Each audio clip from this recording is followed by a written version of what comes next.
دنیای امروز دنیای انتخاب هاست. ما برای داشتن حد مناسبی از تعادل باید دست به انتخاب های درست یا حداقل درست‌ترین و در دسترس‌ترین انتخاب ها بزنیم.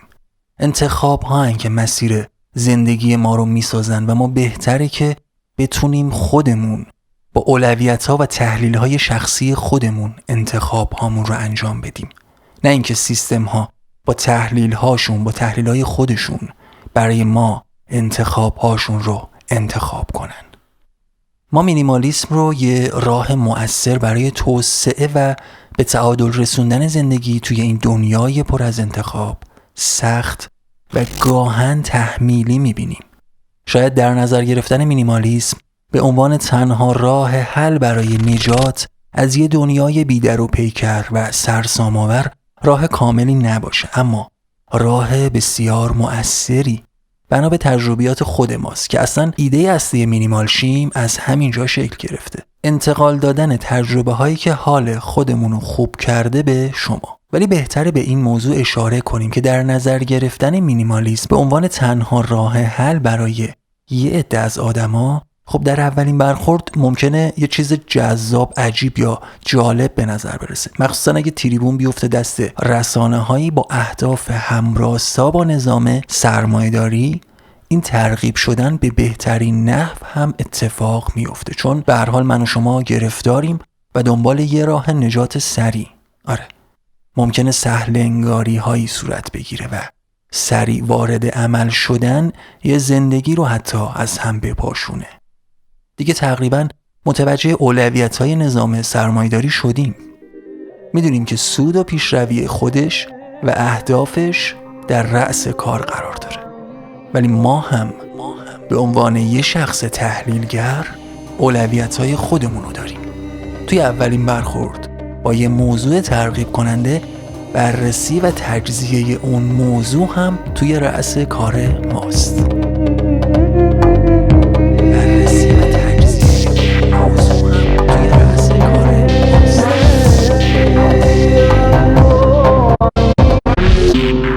سلام، من مانی هستم و شما دارید اپیزود 4 از فصل دوم پادکست مینیمال شیم رو میشنوید. اسپانسر این اپیزود از پادکست مینیمال شیم کافه کوراله. کافه کورال اولین کافه وگن توی بندر انزلیه که در سال 1398 با هدف ترویج گیاهخواری افتتاح شد. بیشتر افراد توی اولین مواجههشون با کافه کورال این تجربه مشترک رو دارن که انگار چند سال صاحبین اون کافه رو میشناسن. کافه کورال یه کافه دلی و خاصه که علاوه بر این که شما رو عاشق گیاهخواری میکنه، تبدیل به یه پاتوق دنج و دلنشین هم میشه براتون. اگه اون برا زندگی میکنین یا روزی به بندر انزلی سفر کردین، حتما یه سر به کافه کورال بزنید.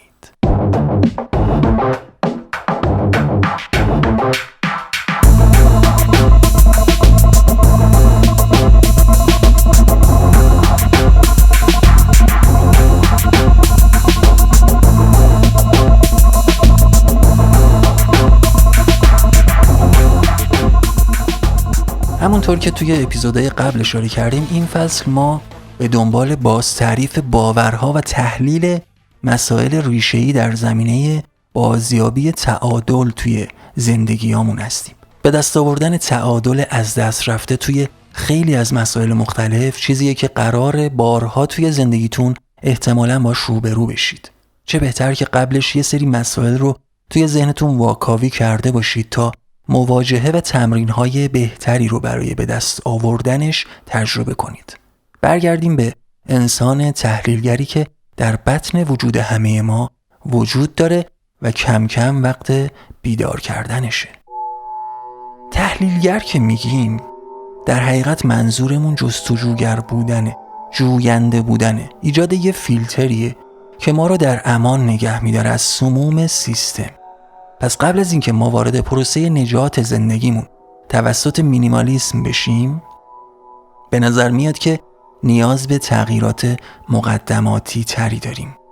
چطوری میشه آدم تحلیلگری بود بدون اینکه نیازی به گذروندن پروسه های آکادمیک یا خوندن کتابای قطور و اینجور چیزا باشه؟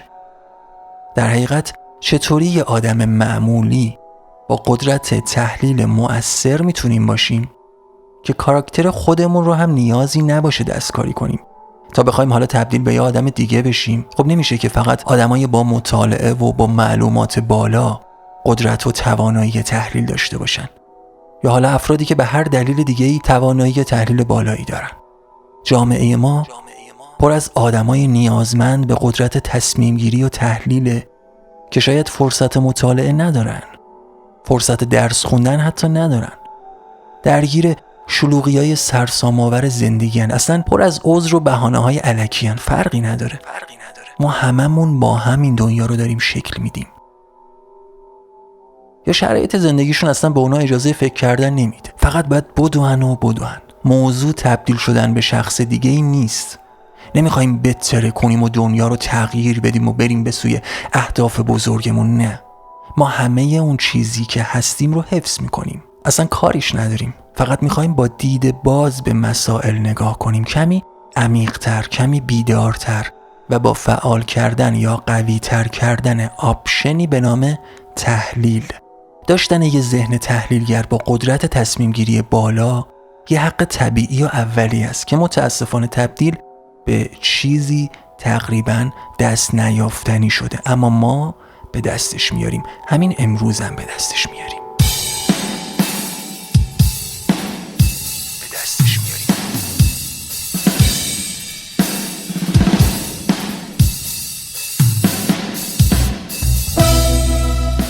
زمانی ما قدرت تحلیل رو توی خودمون میتونیم قوی تر بکنیم که در اولین قدم به مسائل پیچیده نگاه نکنیم.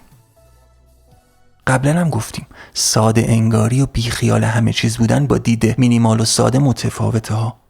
مسائل برای ما اهمیت دارن و اتفاقا اهمیت بالایی هم دارن، چون به عقیده هر آدم آگاه و تحلیلگری هر چیزی، هر مسئله‌ای و هر مقوله‌ای به اندازه‌ای که وجود داره اهمیت هم داره و قابل تحلیله. پس این ساده دیدن رو با بی اهمیت کردن اشتباه نگیریم. خب چطوری هم ساده ببینیم و هم ذهنمون رو در حال تحلیل و بررسی نگه داریم؟ میشه. این ماییم که به مسائل هویت میدیم. همه چیز رو در مواجهه اول مثل یه حجم تصورش کنید. یه حجم سه‌بعدی که به انتخاب شما میتونه هر چند وجهی که بخواید داشته باشه. این میشه ساده دیدن. یه جورایی اون مسئله رو میاریم توی دایره دید خودمون، یا بهتره بگم میاریم توی چارچوب تحلیل خودمون. حالا ساده ترش هم میکنیم الان. توی این حالت چند وجهی شرایط اون مسئله رو نسبت به خودمون، نسبت به محیط، نسبت به خودش، نسبت به دیگران و نسبت به هر چیزی که نیاز میبینیم بررسی میکنیم. در حقیقت اون وجوهی که براش ایجاد کردیم موقعیت‌های مختلفیه که ما اون مقوله رو توشون بررسی میکنیم. خیلی ساده و راحته، فقط یکم تمرین میخواد. دیدمون رو واضح تر میکنه و قدرت تحلیل و بالاخص تصمیم گیری ما که توی این اپیزود بیشتر بهش خواهیم پرداخت رو هم به شدت افزایش میده. تحلیل کردن در نهایت ما رو به یه راه حل، نتیجه و یا یه دستاوردی میرسونه. توی این راستا یه راه ساده دیگه هم داریم. بعضیا برای حل مسئله یا تحلیل و بررسیش ابعاد اون مسئله رو کوچیک‌تر میکنن. مثلا شما میخواید یه آتیش که بر اثر سوختن چند تا چوب ایجاد شده رو خاموش بکنید. به جای اینکه روی اون آتیش موجود تمرکز کنید، ابعادش رو کوچیک‌تر میکنید. مثلا یه شمع رو تصور میکنید. توی اون ابعاد کوچیک‌تر مسئله رو توی ذهن خودتون تحلیل و حلش میکنین و ابعاد اون روشی که برای حل مسئله پیدا کردین رو بزرگتر میکنین تا برسه به اندازه اون مسئله بزرگتر و اصلی.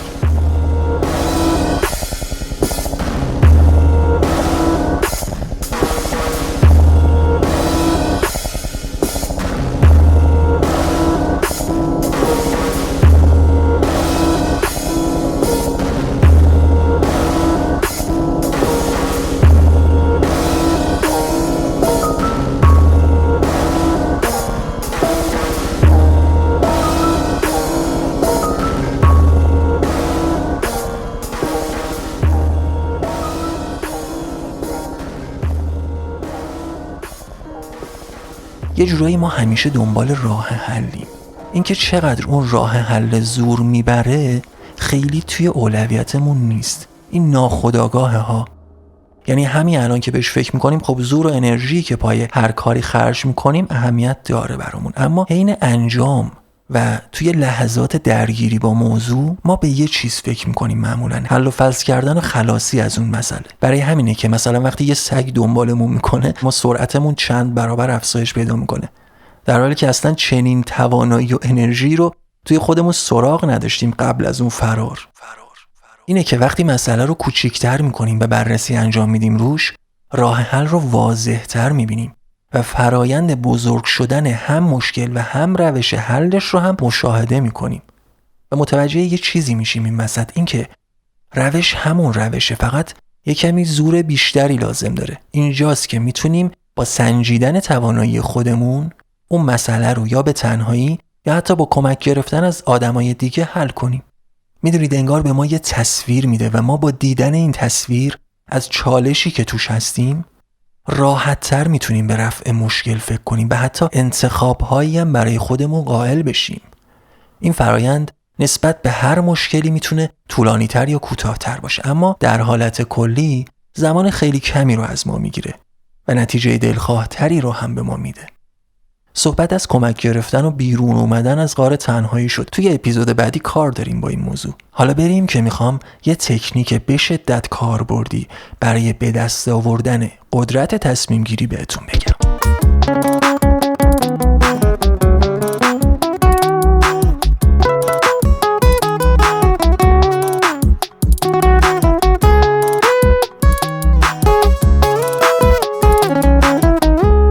یه ذهن تحلیلگر ذهنی نیست که بخواد همه چی رو نقد کنه، به همه چی گیر بده، مسائل رو بخواد با زیاده گویی و گرفتن ایرادای الکی عقب بندازتشون. یه ذهن تحلیلگر ایجاد فرصت میکنه. برای چی؟ برای فکر کردن، برای تجزیه و واکاوی یک چیز، هر چیزی. اینجا اون فرصتی که قبل از رخ دادن چیزی به ما داده میشه اهمیت داره، نه خود اون رخ داد. به این علت که اون اتفاق عملاً تحت تأثیر تحلیل ما رخ میده. پس اون فاصله بین مواجهه و رخ داد که زمان و فرصتیه برای اندیشیدن خیلی پر اهمیته. هرچند کوتاه یا هرچند بلند تفاوتی نداره. بیشتر ما قدرت تصمیم گیری خیلی نداریم. شاید بعضیا فکر کنن که ساعتها درگیر خرید بودن و گیر کردن بین صدها انتخاب دلیلی بر بودن قدرت انتخاب ماست. چون خب زمان زیادی رو برای بررسی میذاریم تا انتخابمون رو انجام بدیم دیگه، و این جزئی نگر بودن و سخت پسند بودن ما رو نشون میده. اما نکته اینجاست، به نظر میرسه که ما سریعتر از اینها باید انتخاب بتونیم بکنیم. پس تحلیلگری به معنای کاهش سرعت انتخاب نیست. قدرت تصمیم گیری یه تواناییه که خیلی از ما به دلایل متعدد نداریمش یا کم داریمش. این یه واقعیت اما قابل تغییره. گفتم که یه تمرین خیلی جذاب دارم براتون. این تمرین یه جورایی عجیب میتونه به نظر برسه. میرسیم بهش.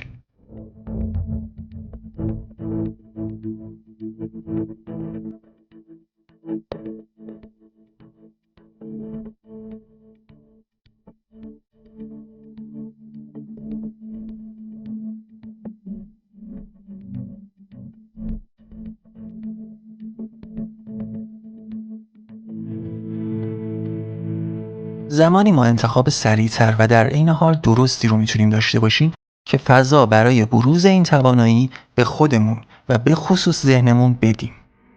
همون موضوع افکار مینیمال و داشتن افکار کم و با کیفیت به جای انباشته ایده ها و افکار توی سرمون. توی فصل 1 خیلی درباره تفکر مینیمالیستی صحبت کردیم. الان دیگه خیلی نمیخوام وارد اون مبحث بشیم، اما بدونید که مهمه و بهتره یه سر بهش بزنید اگه گوش ندادید یا نیاز به مرور دارید. خب وقتی فضا توی ذهنمون و محیط زندگیمون به اندازه کافی وجود داره، یه وضوحی هم همزمان به ما داده دیگه این فضا. منظورم اینه که ما یه فضایی توی سرمون داریم. اون فضا وقتی پر و شلوغ پلوغ و به هم ریخته است، شفافیت خب نداره برامون. ما نمیدونیم اصلا چی تو سرمونه. چرا حالمون یهو بده؟ چرا حالمون یهو خوبه یا هر چی؟ وقتی بهش رسیدگی میشه و اضافات بیرون ریخته میشه، کم کم فضای بازتر و در نتیجه واضحتر و مشخصتری رو به دست میاریم. این وضوح به ما قدرتی نمیده که بتونیم درباره این فضا تصمیمی بگیریم. ما این قدرت رو داریم، فقط حالا بهش فضا دادیم. میتونه خودش رو بروز بده. موضوع اینه که ما یه فضای بدیهی و بکر توی سرمون داریم که با ریختن افکار اضافه و به درد نخور اشغالش میکنیم و اون وضوح رو برای خودمون دست نیافتنی میکنیم. در این حد ساده از فضایی که ما دنبالشیم. به این اندازه بدیهی باید باشه همه چی. ما اون اولیه ها و بدیهی ها رو خودمون داریم توی سرمون. باید آزاد سازی کنیم. قرار نیست قبل از تصمیم گیری ابزاری به دست بگیریم. همون آدم سابقیم، با یه تفاوت. این آدم جدید فقط زمانش رو از دست نمیده. اونم نه با دویدن و جنگیدن، با تصمیم‌های به موقع و درست. بازم نه با درگیری‌های ذهنی و استفاده از قدرت‌های جدید و ماورایی. نه، خیلی ساده، حقیقتاً بدون هیچ تلاشی. اتفاقاً مینیمال مینیمال مینیمال.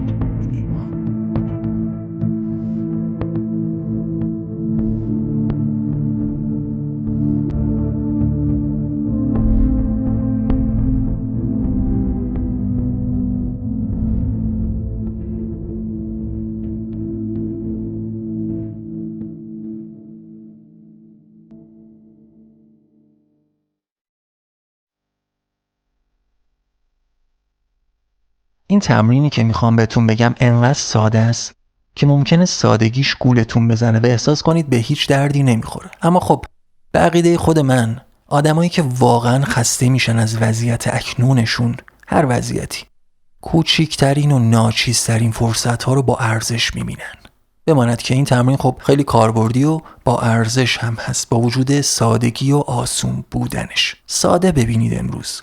تمرین اینه: از الان به بعد قبل از اینکه بخوایم کاری رو انجام بدیم به صورت کاملا خودآگاه اول تصمیم به انجامش میگیریم و بعد انجامش میدیم. این یعنی چی؟ یعنی به خودمون میگیم که تصمیم میگیرم این کار رو انجام بدم.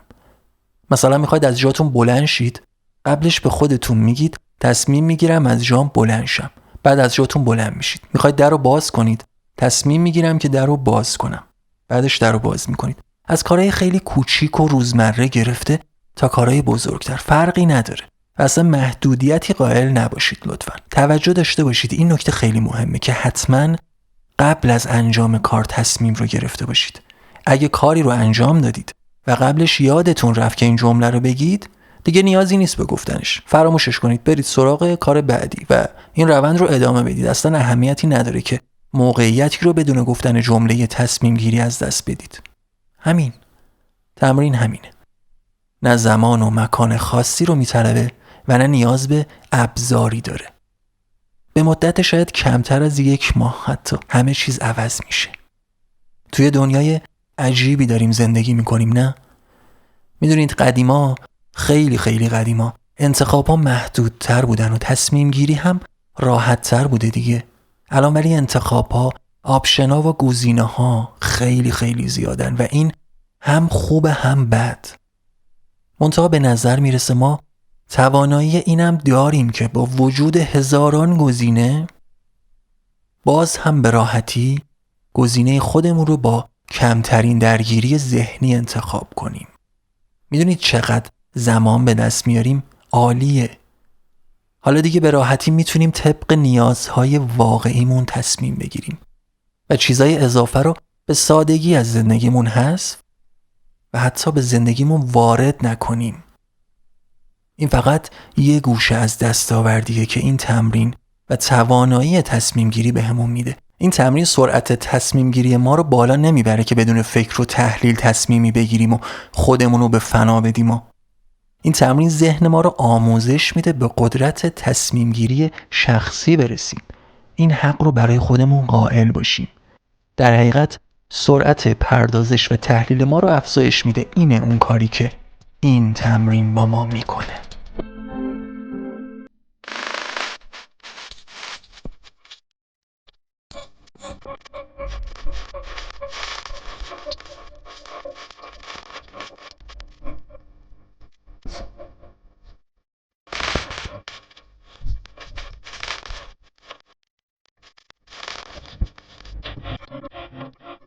اگه این چند تا تمرینی که توی این اپیزود تقدیمتون کردیم رو انجام دادین و نتیجهش رو دیدین، حتما بهمون بگید. از طریق همین اپلیکیشن هایی که دارید ما رو میشنوید یا میبینید میتونید با همون در ارتباط باشید. از طریق اینستاگرام و وبسایتمون هم میتونید بهمون پیام بدید. مراقب خودتون باشید و یادتون نره زندگی میتونه بهتر از این باشه، حتی وقتی انتظار بهترین ها رو نداریم.